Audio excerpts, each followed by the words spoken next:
नमामि तव दास दास म्हणता, माते कशाचे भय.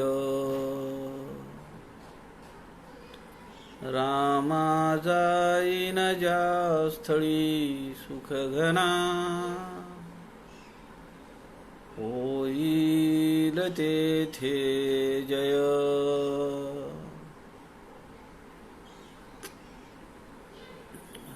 माया भुवनात्रयी तुझ विना, नाही तुझा तारक. रामा तू सकलार्थ पूर्ण करीशी, तू तात मी बालक.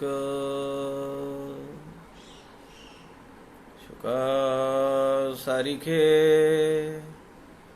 पूर्ण वैराग्य ज्याचे, वसिष्ठापरी ज्ञानयोगेश्वराचे.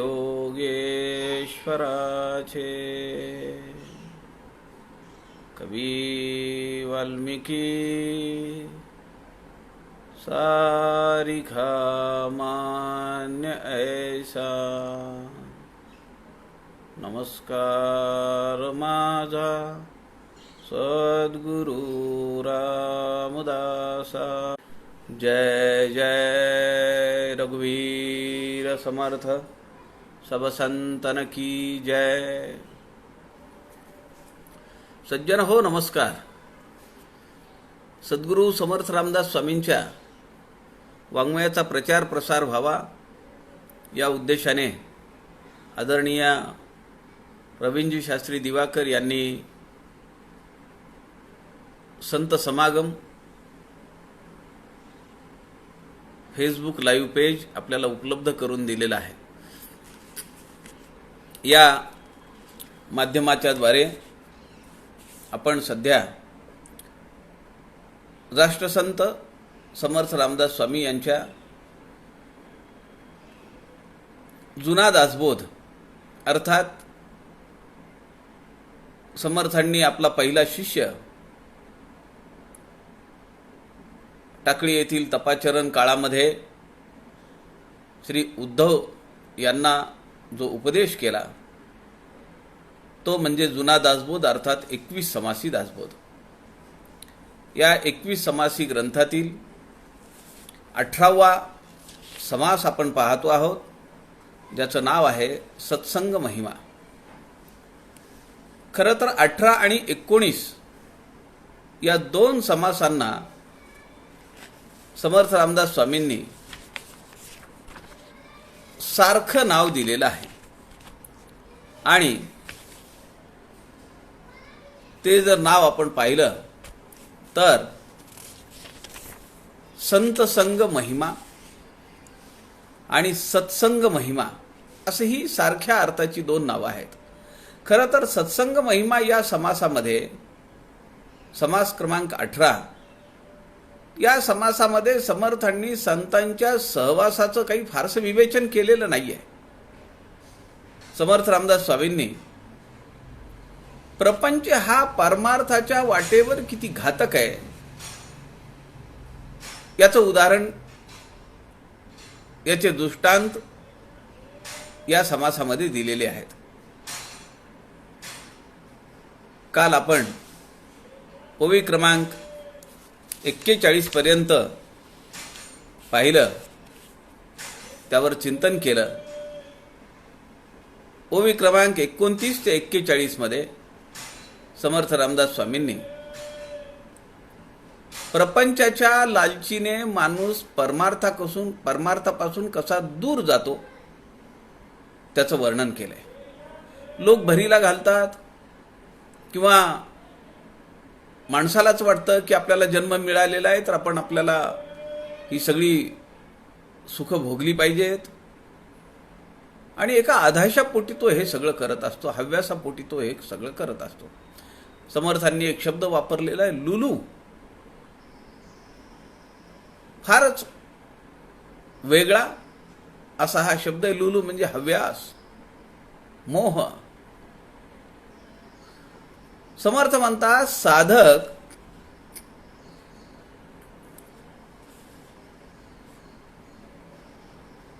काही मोहापोटी,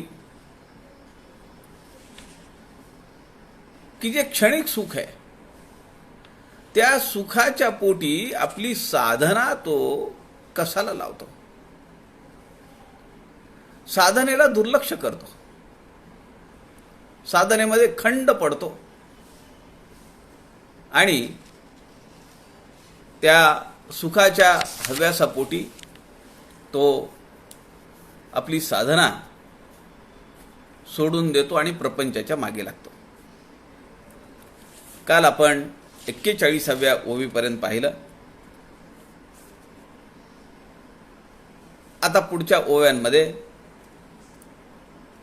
जो विरक्त आहे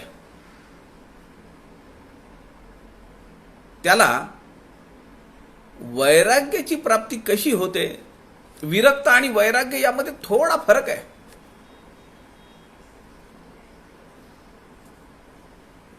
अगोदर तर त्याला प्रपंचाची आसक्ती सुटली पाहिजे, तो मुमुक्षु झाला पाहिजे, त्यांनी साधना केली पाहिजे, तो साधक असला पाहिजे. साधकाबद्ध, मुमुक्षु, साधक आणि साधकापासून सिद्ध या तिसऱ्या आणि चौथ्या पायरीच्या मध्ये या दोन गोष्टी येतात. जो विरक्त आहे, तीव्र मुमुक्षुत्व असंही आपण त्याला म्हणू शकतो. कालपर्यंत मी जे वागलो, ज्या ज्या गोष्टी केल्या, त्याचा मला उबग आलाय, त्याचा मला पश्चाताप होतो, त्याचा मला अनुताप होतो. परमार्थामध्ये योग्य शब्द आहे अनुताप. व्यावहारिक जीवनामध्ये पश्चाताप ठीक आहे, पण जेव्हा केलेल्या कर्मांबद्दलचं खंत वाटायला लागते, जर ती व्यवहारातली असेल तर त्याला आपण पश्चाताप म्हणतो, आणि जर ती परमार्थातली असेल तर त्याला आपण अनुताप म्हणतो. अनुदिन अनुतापे तापलो राम राया, समर्थ करुणाष्टकामध्ये म्हणतात. तो अनुताप जो आहे तो विरक्तता आहे, आणि त्यातून पुढचा जो टप्पा आहे तो आहे वैराग्य. आता हे वैराग्य त्याला, त्या विरक्त साधकाला कसं प्राप्त होईल, तो कसं त्या वाटेला जातो आणि कसं ते वैराग्य प्राप्त करून घेतो. मानवी जीवनातला अत्यंत सूक्ष्म अभ्यास समर्थांनी या ओव्यांमध्ये मांडलेला आहे. आपण या ओव्यांचं चिंतन करत असताना, सूक्ष्मपणे या ओव्यांकडे पाहत असताना, तटस्थपणे या ओव्यांकडे पाहत असताना आपल्या असं लक्षात येईल की आपल्या जीवनातल्या अनेक चुकीच्या वर्तनांमुळे किमान आज आपल्याला अनुताप निश्चितपणे आपल्या अंतःकरणात तयार होईल, तो उपजेल, आणि जो सुप्त आहे तो प्रदीप्त होईल. समर्थ काय म्हणतात, अत्यंत मर्मावर बोट ठेवणाऱ्या या ओव्या आहेत. मानवी जीवनातल्या अनेक सूक्ष्म कंगोरे ज्याला आपण म्हणू, त्या मानवाला, त्या मनुष्याला, त्या साधकाला एक्सपोज करण्याचं काम समर्थांनी या ओव्यांमध्ये केलेलं आहे. श्रीराम समर्थ. श्रीराम. सकळ सृष्टी प्रपंची गोवी, ऐसा थोडा जो उगवी, ज्ञान सांगोनिया दावी, वाट वैराग्याची श्रीराम. जेथे विवेकेसी वैराग्य जागे, तेथे समाधान पाठी लागे. प्रतिष्ठेसी म्हणे उगे, बैस परते श्रीराम. प्रतिष्ठा झालिया लालूची न करी, तेची जाणावी वैराग्य सामग्री. आणि स्वधर्माचा सांभाळ करी, तो विवेके जाणावा श्रीराम. परमार्थ तोची जो वैराग्य, वैराग्या परते नाही भाग्य. वैराग्य नाही ते अभाग्य, लुलू दरिद्री श्रीराम. म्हणोनी तुवा वैराग्य करावे, लौकिक भय सोडूनी द्यावे. तारुण्य गेलिया खंगावे, लागेल पुढे श्रीराम. आता जरी वैराग्य ठाकेना, आणि प्रपंचही सुटेना. तरी प्रपंची असोनी वासना, परमार्थाकडे ओढावी श्रीराम. सोडूनी प्रपंच सोहळा, परमार्थ दाखवावा आगळा. दीन देखोनी कळवळा, आला पाहिजे श्रीराम. भक्ती श्रेष्ठ हे हरिकथा, नेमस्त मेळवी परमार्था. ते तू टाकू नको सर्वथा, प्रतिदिनी श्रीराम. समर्थ म्हणतायत, सकळ सृष्टी प्रपंची गोवी, ऐसा थोडा जो उगवी. ज्ञान सांगोनिया दावी, वाट वैराग्याची. जगामध्ये सगळे लोक, या सृष्टीमध्ये प्रत्येक जण, प्रत्येक सजीव, मनुष्य असेल, स्त्री असेल, प्राणी असेल, हे सगळे आपल्या प्रपंचात अडकलेले आहेत, संसारामध्ये रममाण आहेत. या सगळ्यांपैकी लाखामध्ये एक असा आहे जो अपवादात्मक आहे, जो ज्ञानाची कास धरतो, स्वतः प्रपंचातून मुक्त होतो आणि अनेकांना वैराग्याचे मार्गदर्शन करतो. अनेक लोकांना उद्धरून जाण्याचा तो मार्ग सांगतो. सकळ सृष्टी प्रपंची गोवी, या दोन अर्थ आहेत. एक तर माणूस स्वतःच त्यामध्ये अडकून पडलेला आहे, किंवा हे दृश्य विश्वच असं आहे की ते बद्धाचा तर सोडून द्या, परंतु साधकाला सुद्धा ते अडकवून ठेवतं.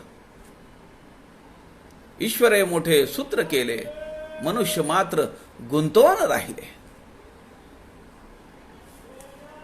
सकळ सृष्टी प्रपंची गोवी, ऐसा थोडा जो उगवी. त्यातले काही एक लाखामध्ये एखादा आहे की जो स्वतः त्या प्रपंचातून बाहेर पडतो, त्या संसारातून मुक्त होतो आणि इतरांना ज्ञान सांगून त्यांचाही उद्धार करण्याचा तो प्रयत्न करतो. ज्ञान सांगून या दावी, वाट वैराग्याची. जेथे विवेकेसी वैराग्य जागे, तेथे समाधान पाठी लागे. प्रतिष्ठेसी म्हणे उगे, बैस परते. फार सुरेख विचार समर्थांनी या ओवीमध्ये मांडलाय. जेथे विवेकेसी वैराग्य जागे. नुसतं वैराग्य असून चालेल का? वैराग्य हेकांडपीसे असं समर्थ म्हणतात. विवेकाधिष्ठित वैराग्य असलं पाहिजे. आपल्याला माहिती आहे, एक वैराग्य स्मशान वैराग्य. आपण स्मशानात जातो, कुणाला तरी नेलेलं असतं, अंत्यविधीसाठी आपण तिथं जातो. लोक बोलतात, फार चांगला माणूस होता. ती सगळी तयारी होत असताना इकडे चर्चा चालू असते, काय जीवनामध्ये पडलेलं आहे. कालपर्यंत चांगला बोलत होता, वाटलं नाही जाईल म्हणून. काल तर डिस्चार्ज द्यायची चर्चा चालू होती, अचानक असं झालं, काही येणार नाही सोबत. अशी तीव्र वैराग्याची चर्चा त्या स्मशानाच्या घाटावर चालू असते. अग्नी दिला, शोक सभा होते, दोघं चौघं कुणीतरी बोलतात आणि माणसं परत निघतात. माणसं वर येतात, तिथं नळ लावलेले असतात, हापशे असतात, काय पाण्याची व्यवस्था, पाय धुवायचे, चूळ भरायची. ज्या क्षणी पाय धुतले त्या क्षणी ते स्मशान वैराग्य धुवून निघालं असा त्याचा अर्थ आहे. आणि मोटरसायकलवर बसून किक मारल्याबरोबर त्याचं लक्षात येतं की आता काय काय कामं आहेत. ज्या प्रपंचाबद्दल, ज्या नश्वर प्रपंचाची चर्चा काही मिनिटांपूर्वी केली, त्याच नश्वर संसार चक्रामध्ये तो स्वतःला गुंतून घेतो. असा गुंतून घेतो की काही मिनिटांपूर्वी आपण ही चर्चा केली आहे याचं सुद्धा त्याला भान राहत नाही. जेथे विवेकेसी वैराग्य जागे तेथे समाधान पाठी लागे. ज्या ठिकाणी विवेकाधिष्ठित वैराग्य माणसाला प्राप्त होतं, नुसतं वैराग्य प्राप्त होऊन उपयोग नाहीये.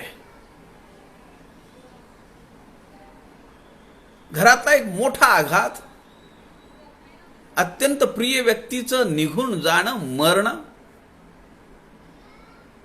माणसाला वैराग्य प्रदान करू शकतं, परंतु ते फार काळ टिकत नाही. नंबर 1. नंबर 2, ते जर टिकलं तर ते हेकांड पिसं होतं. अशा वैराग्य प्राप्त झालेल्या माणसाला कुणीही जवळ करत नाही. सगळे त्याला अवॉइड करतात, त्याला टाळतात, कारण तो धड बोलतच नाही. आपण पाहतो नाशिकला, हरिद्वारला जेव्हा तो कुंभमेळा असतो, विक्षिप्त, अतिक्रोधी असे साधू लोक हिमालयातून येतात. तीव्र वैराग्य अंगी आहे, पण विवेक आहे का? ते येतील, काय काय करतील ज्याचा नेम नाही. मारामारी करतील, जीव घेतील एकमेकांचा. समर्थ म्हणतात विवेकाधिष्ठित वैराग्य जर मिळालं तर सावलीसारखं, माणसाच्या सावलीसारखं समाधान पाठीमागे लागतं. नको म्हणता ते मागे लागतं. माणूस आनंदी होतो, समाधानी होतो, सुखी होतो. प्रतिष्ठेसी म्हणे बैसे उगे, प्रतिष्ठेसी म्हणे उगे बैसे पडते. मग अशा माणसाला समाज प्रेमाने वागणूक देतो, त्याचं हवं नको ते बघतो, त्याचा शब्द उणा पडू देत नाही, ही प्रचिती आहे. समर्थ म्हणतात माणसं ओळणं ही ईश्वराची कृपा आहे, सिद्धी प्राप्त झालेली आहे. एखादा माणूस एक काही बोलत असेल, त्यांनी काही मागणी केली, तर ती मागणी त्या मागणीची पूर्तता करण्यासाठी समाज पुढे येतो. तो म्हणेल त्याप्रमाणे समाज वागतो. ही एक प्रकारची लालूच दाखवलेली सिद्धी आहे. मान्य, सिद्धी आहे, पण त्यातच गुरफटून पडला पाहिजे आणि त्यांनी माझ्याकडे येऊ नये ही भगवंताची करणी आहे. त्याला तिथंच रममाण होऊ दे, लोकांमध्ये राहू दे, त्यांनी माझ्याकडे येता कामा नये. लाखातला एक माणूस तिकडे येण्याचा प्रयत्न करतो, त्याला सुद्धा भगवंत कशी हार्डल्स निर्माण करतो, कशा अडचणी म्हणजे इन द सेन्स त्यांनी आपल्याकडे येऊ नये म्हणून त्या सगळ्या उपलब्धी आहेत, परंतु त्या साधकाला मात्र आनंद आहे त्यात, आणि समाजाला देखील आनंद आहे. आम्ही अशा माणसाचं काही करतो आहोत ही भावना सुद्धा समाजाला एक वेगळा आनंद देऊन जाणारी आहे. अशी प्रतिष्ठा जी येते, हा जो विवेकाधिष्ठित वैराग्य प्राप्त झालेला आणि समाधान प्राप्त झालेला जो माणूस आहे, तो त्या प्रतिष्ठेला म्हणतो उगे बायस. समर्थांचं सूक्ष्म निरीक्षण किती आहे. अदरवाईज लोक तर त्याला भाळतात. लोकांना तर तेच हवंय. माझा मोठेपणा झाला पाहिजे, माझे बॅनर लागले पाहिजेत, माझा शिष्य समुदाय तयार झाला पाहिजे, माझी पाद्यपूजा झाली पाहिजे, मला लोकांनी धन दिलं पाहिजे, वस्त्र दिलं पाहिजे, काय हवं नको ते बघितलं पाहिजे. आणि यालाच ईश्वरी कृपा असं समजणारी मंडळी आहेत. ही जी प्रतिष्ठा आहे ही त्या साधकाला खड्ड्यात घालणारी आहे. जो विवेकाधिष्ठित वैराग्य प्राप्त केलेला जो साधक आहे तो त्या प्रतिष्ठेला म्हणतो, चुप बस, जास्त शहाणपण करू नको, माझ्या पुढे पुढे करू नको. मला मोठी कमाल वाटते, आश्चर्य वाटतं. समर्थांचं वय किती आहे हो? समर्थांनी हे तेव्हा अनुभवलंय का? पण सुरुवात झालेली आहे. आणि मी जसा त्यात अडकलो नाही तसा माझा पहिला शिष्य जो आहे त्यांनी अडकू नये ही समर्थांची तळमळ आहे. म्हणून समर्थ हे सगळं उकलून सांगतायत. अत्यंत सूक्ष्म निरीक्षण आहे समर्थांचं. प्रतिष्ठा जालिया लालूची न करी, तेची जाणावी वैराग्य सामग्री, आणि स्वधर्माचा सांभाळ करी, तो विवेके जाणावा श्रीराम. प्रतिष्ठा जरी मिळाली तरी तिच्या तो मोहात अडकत नाही, तिच्या बंधनात सापडत नाही. त्या प्रतिष्ठेपायी आपली साधना तो सोडत नाही, स्वधर्म सोडत नाही. समर्थ या ठिकाणी आणि स्वधर्माचा सांभाळ करी असं म्हणतात.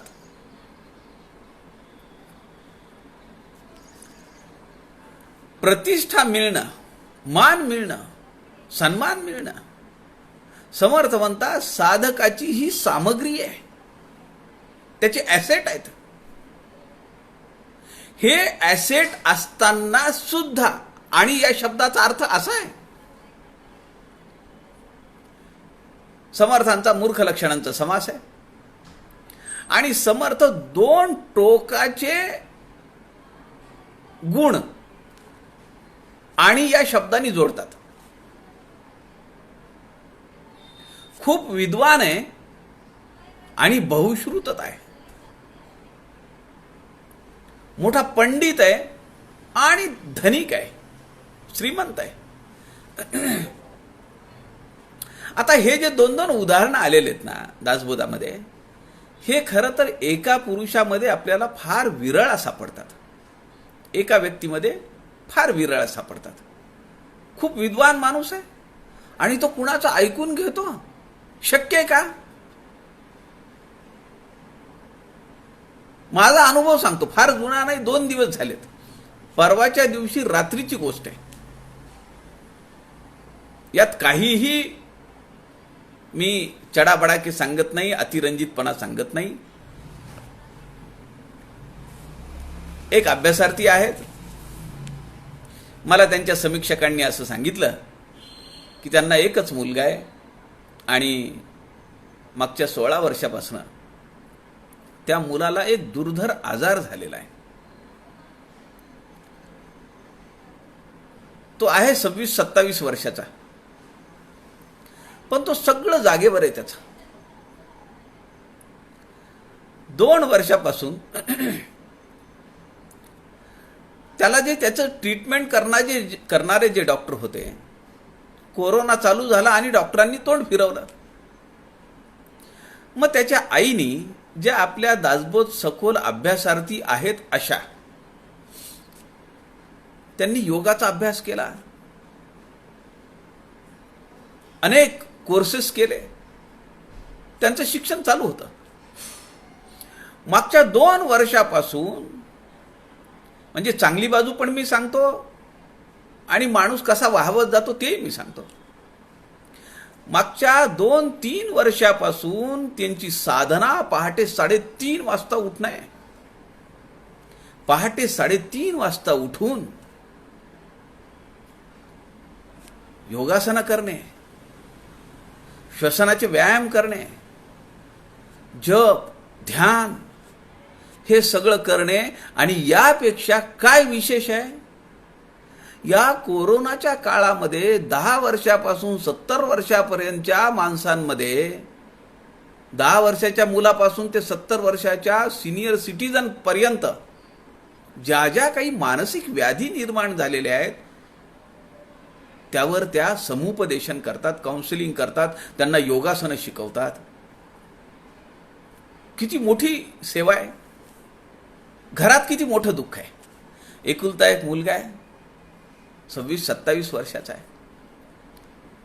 आता माझा त्यांचा काही परिचय नाही, मला त्यांचा चेहराही आठवत नाही, पण समीक्षकांनी सांगितलं म्हणून मी फोन केला परवा.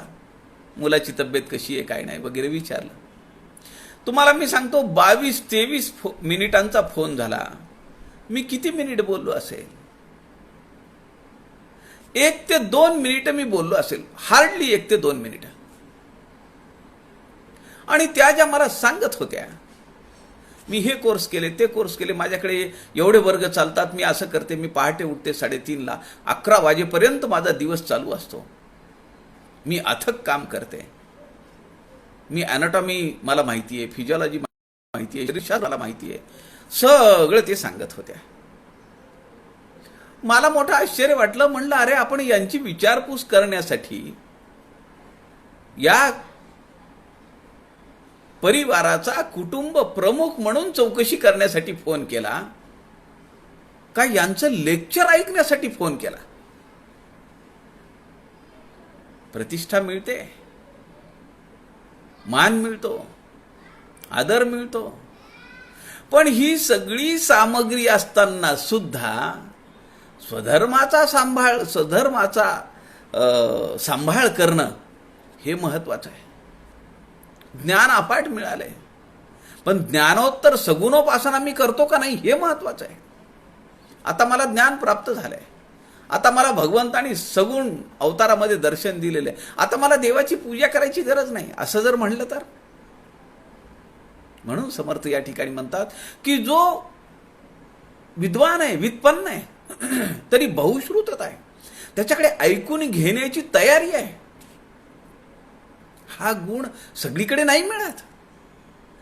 आणि हा शब्द या पद्धतीनं जोडलाय समर्थांनी. प्रतिष्ठा झाली या लालूची न करी, अजून प्रतिष्ठा मिळाली पाहिजे. बॅनर छोटं लावले, मोठे लावा ना बॅनर. आणि एकच काय लावलं, तुमच्या गल्लीमध्ये लावा 2 बॅनर. अशी एक सुप्त इच्छा माणसाच्या मनात निर्माण व्हायला लागते. समर्थ म्हणतात प्रतिष्ठा झाली या लालूची न करी, त्याची जाणावी वैराग्य सामग्री, आणि स्वधर्माचा सांभाळ करी तो विवेक जाणावा. समर्थ दासबोधामध्ये म्हणतात विवेके वीण वैराग्य केले, तरी अविवेके अनर्थी घातले, अवघे व्यर्थची गेले दोहीकडे श्रीराम. दोहीकडे म्हणजे व्यावहारिक जीवनातही फेल्युअर, पारमार्थिक जीवनातही फेल्युअर. का? विवेके वैराग्य केले, तरी अविवेके अनर्थी घातले. म्हणजे तुसडेपणा अंगात आला, कुणाचं ऐकून घ्यायचं नाही. कोण बोलायला लागला त्याला भडभड भडभड बोलून मोकळं व्हायचं. मला सगळं माहिती आहे अशा पद्धतीनं त्यांना सांगायचं. हा अविवेक आहे. त्यामुळे काय होईल, वैराग्य हे अनर्थी घातले, त्याचा काही अर्थ झाला नाही, त्याला काही त्याचा फायदा झाला नाही. ना प्रपंच ना परमार्थ, अवघे जिणेची झाले व्यर्थ, अविवेके अनर्थ ऐसा केला श्रीराम. विवेक वैराग्य ते ऐसे, नुसते वैराग्य हेकांड पिसे, शब्दज्ञान येळीलसे आपणची वाटे श्रीराम. मग असा जो माणूस असतो की जो नुसता प्रखर वैराग्य आणि हेकांड पिसे, तुसडेपणा आहे, त्याच्या नादी कुणी लागत नाही. ते म्हणतात अरे यांच्याकडे जाणं म्हणजे आपण आपलं हात दाखवून अवलक्षण, त्यापेक्षा न गेलेलं बरं. पुढे समर्थ म्हणतात परमार्थ तोची जो वैराग्य, वैराग्या परते नाही भाग्य. वैराग्य नाही ते अभाग्य. लुलू दारिद्री श्रीराम. लुलू म्हणजे हव्यास, मोह. परमार्थ हे खरं वैराग्य आहे. विवेकाधिष्ठित वैराग्य म्हणजे खरं परमार्थ आहे. वैराग्यापरते नाही भाग्य. मी आपल्याला परवा म्हणालो की समर्थ वाङ्मयाचा अभ्यास करणाऱ्यांना प्रश्न आहे, समर्थांचं भाग्य कोणतं? प्रखर वैराग्य हे समर्थांचं भाग्य आहे. समर्थ दासबोधामध्ये म्हणतात, परमार्थ नाही तो भिकारी. ज्याला परमार्थ नाहीये ज्याच्याकडे, तो भिकारी आहे.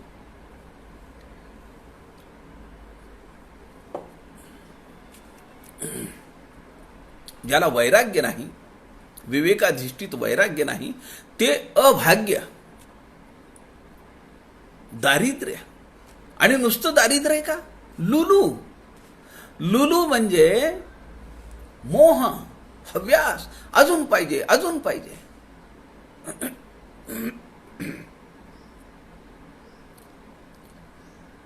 म्हणून तुवा वैराग्य करावे, लौकिक भये सोडून द्यावे.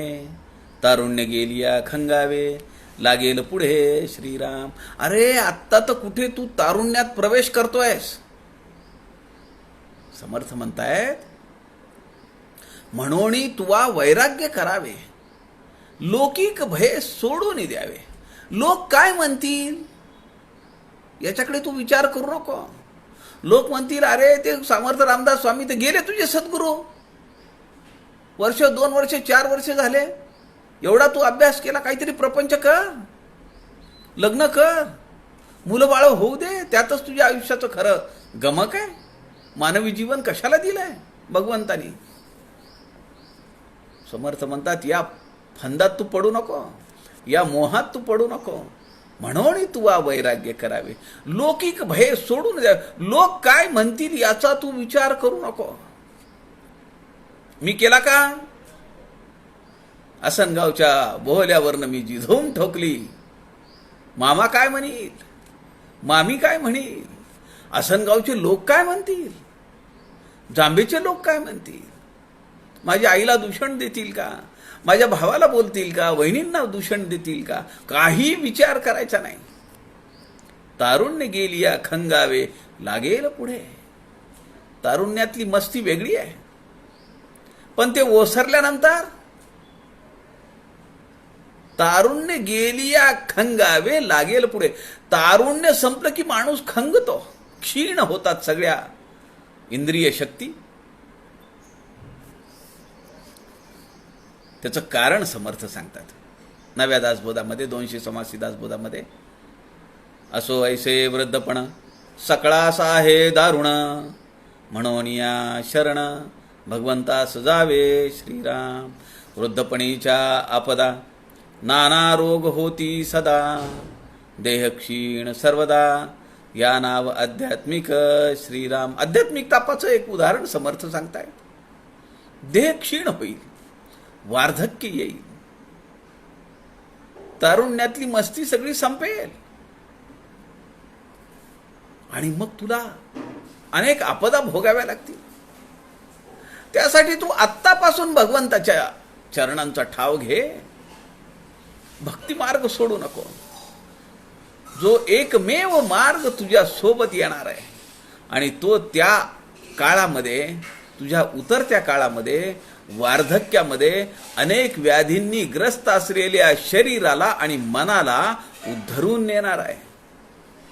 आता जरी वैराग्य ठाकेना आणि प्रपंच हा सुटेना, तरी प्रपंची असोनी वासना, परमार्थाकडे ओढावी श्रीराम. जे काही प्रापंचिक शिष्य आहेत, समर्थांनी त्यांना नाराज नाही केले ना. प्रपंच करू नको, तू संसार करू नको, लग्न करू नको, ठीक आहे. पण ज्यांचा प्रपंच चालू आहे त्यांनी काय करायचं? सोडून जायचं, परमार्थाकडे पाठ फिरवायची. आता जरी वैराग्य ठाकेना, तुला तेवढं प्रखर वैराग्य येणार नाही. कारण काय? प्रपंचातून मुक्तता नाही आहे. आणि प्रपंचही सुटेना, तरी प्रपंची असोनी वासना, परमार्थाकडे ओढावी श्रीराम. समर्थ म्हणतात, अरे खरं तर संसारी सुख मानिती ते प्राणी मूढमती, जाणोनी डोळे झाकती पडत मूर्ख. त्यांना माहिती आहे की हे सुख देणार नाहीये. माऊलींनी एक दृष्टांत मांडलाय. एक बेडूक आहे. बेडुकाच्या मागच्या दोन्ही पायांना सापाने गिळलेला आहे. माऊलींनी ज्ञानेश्वरीमध्ये हा दृष्टांत सांगितलाय. लुलू दारिद्र्य काय आहे त्याचं उदाहरण आहे हे. त्या बेडकाच्या दोन्ही पायांना सापाने गिळलेलं आहे. अशा अवस्थेमध्ये सुद्धा बेडकाला जी माशी दिसतीये त्या माशीसाठी बेडूक आपली जीभ टाकतोय. मानवी जीवनामध्ये असं होतंय का नाही माहिती आहे. हे याची परिणती दुःखात आहे. तरी पण माणूस लुलू दारिद्री, काय शब्द वापरलाय हो समर्थांनी. मोठा भयानक शब्द आहे. किळस वाटावी असा शब्द आहे. सोडोनी प्रपंच सोहळा, परमार्थ दाखवावा आगळा, दीन देखोनी कळवळा, आला पाहिजे श्रीराम. समर्थ म्हणतात, सोडून द्या प्रपंचाच्या सोहळ्याला. याची परिणती केवळ दुःखात आहे. माया देवीच्या धांदली, सूक्ष्मी कोण मन घाली, समजला त्याची तुटली संदेह वृत्ती श्रीराम. अरे ही जी माया देवीची धांदली चालू आहे ना, हे दृश्य विश्व जे आहे ना तुझ्या समोर, त्यात तू अडकून पडशील. सूक्ष्मामध्ये तुझं मन जाणारच नाही. तू विचारच करू शकणार नाहीस. एवढं भ्रमित करणारं, मोहित करणारं ते दृश्य तुला दिसेल आणि तू त्यात अडकून पडशील. तुला वाटेल की हे चुकीचं आहे, पण तू पुन्हा पुन्हा ते करत राहशील. आमच्या जीवनामध्ये असे किती प्रसंग आहेत. आम्हाला माहिती आहे हे चुकीचं आहे, यातून काहीही प्राप्ती होणार नाही, तरी पण आम्ही ते करत असतो. जानामि धर्मम नचमे प्रवृत्ती. मला धर्म काय माहितीये, काय सदाचार म्हणजे काय माहितीये, चांगलं कर्म म्हणजे काय माहितीये, पण मी तिकडे वळत नाही. जानामि अधर्मम, मला अधर्म काय हेही माहिती आहे, चुकीचं काय हे मला माहिती आहे, वेद विरहित काय हे मला माहिती आहे, लोक दोष देतील हेही मला माहिती आहे, दुःख प्राप्त होईल हेही मला माहिती आहे, परंतु नचमे निवृत्ती, मी त्यातून परावृत्त होत नाही, मी त्यातून निवृत्त होत नाही.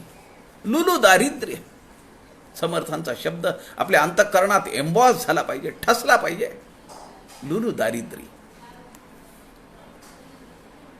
भक्ती श्रेष्ठ हे हरिकथा, नेमस्त मेळवी परमार्था, ते तू टाकू नको सर्वथा प्रतिदिनी श्रीराम. समर्थ म्हणतात, हरिकथेला सोडू नको. भक्ती श्रेष्ठ हे हरिकथा. हरिकथेशिवाय एक दिवस जाता कामा नये. आपल्याला माहिती आहे, समर्थ सेवा मंडळाचे कार्याध्यक्ष पूजनीय कोटणीस महाराज 100 वर्ष झाली, 100 वर्ष त्यांच्या घरी रोज कीर्तन आहे, रोज कीर्तन आहे. असं उदाहरण सापडेल का? भक्ती श्रेष्ठ हे हरिकथा, नेमस्त मेळवी परमार्था, ती तुला नेटकेपणाने परमार्थाकडे घेऊन जाईल हे निश्चित आहे. समर्थ आत्मविश्वास जागृत करतायत साधकाच्या अंतःकरणातला आणि त्याला प्रचिती सांगतायत. माझं वचन आहे, लक्षात घेतो. ते तू टाकू नको सर्वथा प्रतिदिनी. रोजच्या रोज तुझी उपासना झाली पाहिजे, तुझा सत्संग झाला पाहिजे, कारण या समासाचं नाव सत्संग महिमा आहे. दशक 18वा सत्संग महिमा, समास 18वा सत्संग महिमा. समर्थांना विवेकाधिष्ठित वैराग्य असलेला महंत उभा करायचा आहे. उद्धव स्वामींना जे पत्र लिहिलेलं आहे समर्थांनी पुढच्या काळामध्ये, लोकसंग्रहाची ती गीता आहे. सोयऱ्या धैर्याची मुले, तीक्ष्ण बुद्धीची सखोले, अशी मुलं गोळा करावीत. त्यांना जवळ घ्यावं, त्यांच्या पाठीवरनं हात फिरवावा, त्याला म्हणावं का रे परिस्थिती आली अशी, तू काही देवाचं करायचं विसरला का.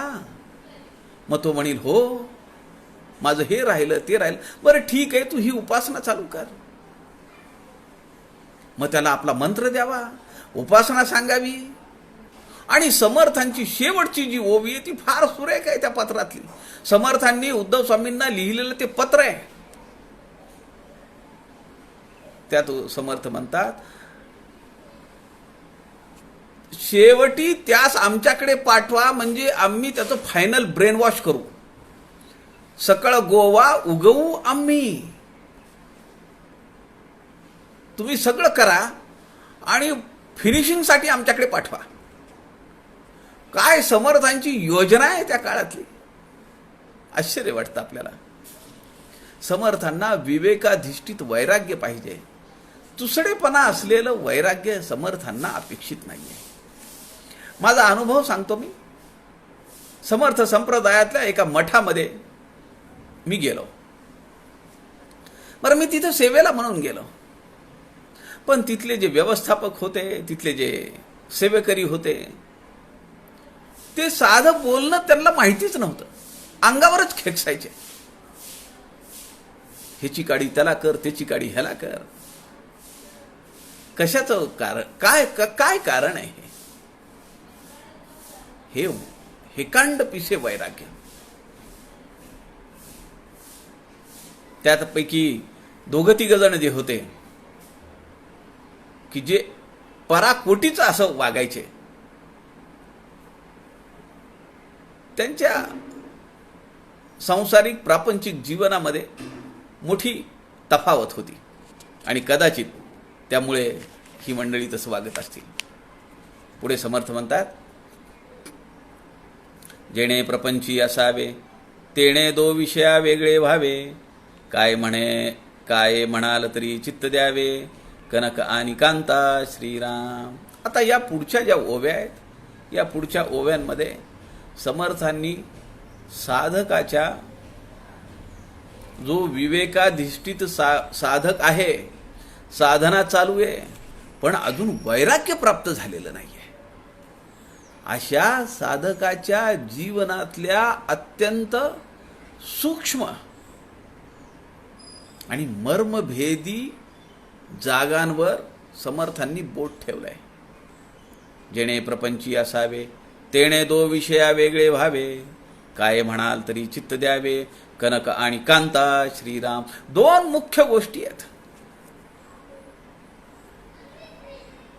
वित्तेषणा आणि दारेषणा.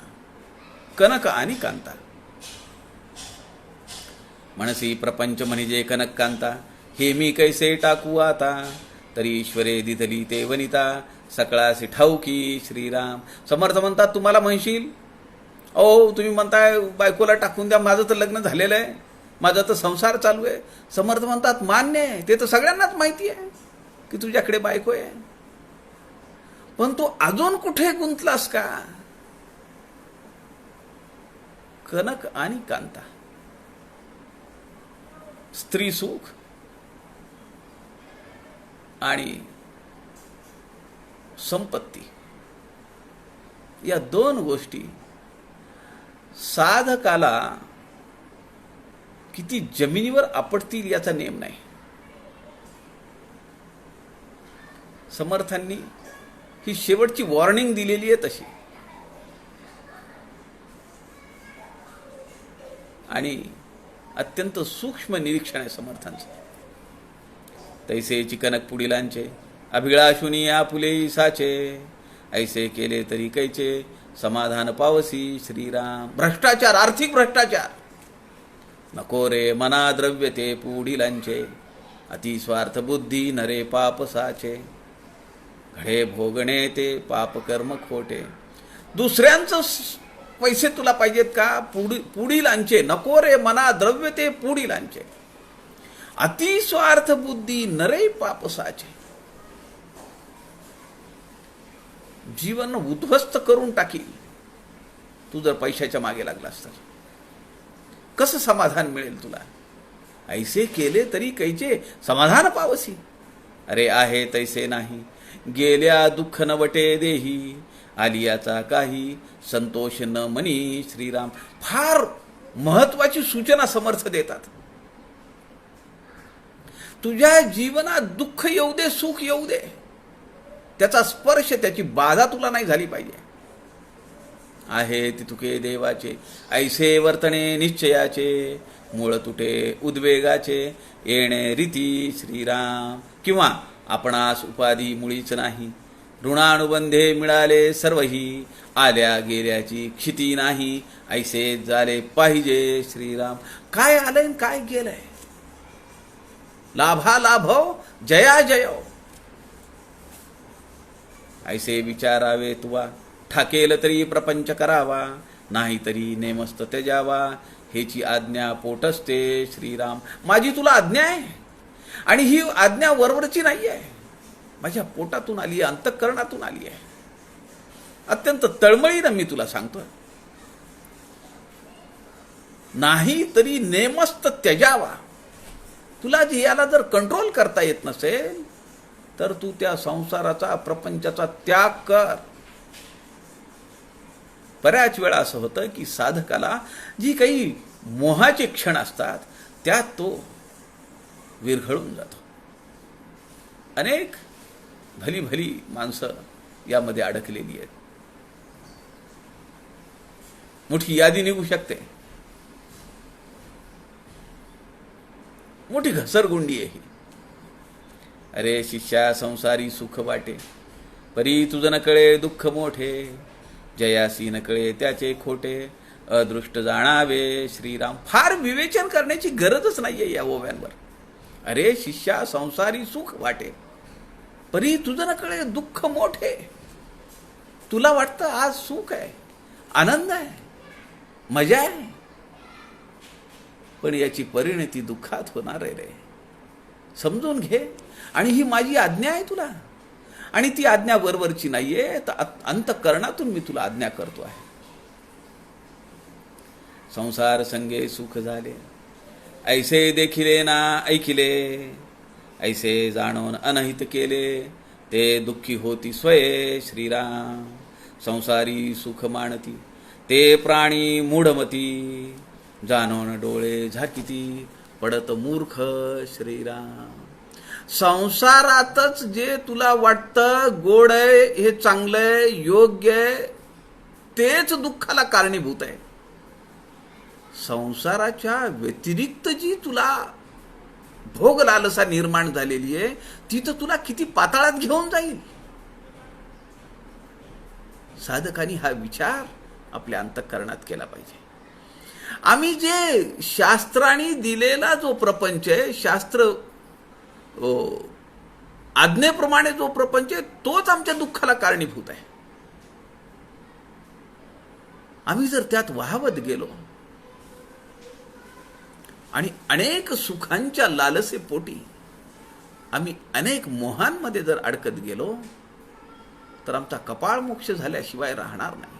आणि ही समर्थांची आज्ञा आहे. आपल्याला आज या ओव्यांमधून समर्थांनी ती आज्ञा दिलेली आहे. त्याचा अंतःकरणात आपल्याला विचार केला पाहिजे आणि ती रुजवली पाहिजे. आपल्या सगळ्यांच्या हृदयस्थ परमेश्वराला वंदन करतो. झालेली सेवा समर्थांच्या चरणी अर्पण करतो. जय जय रघुवीर समर्थ.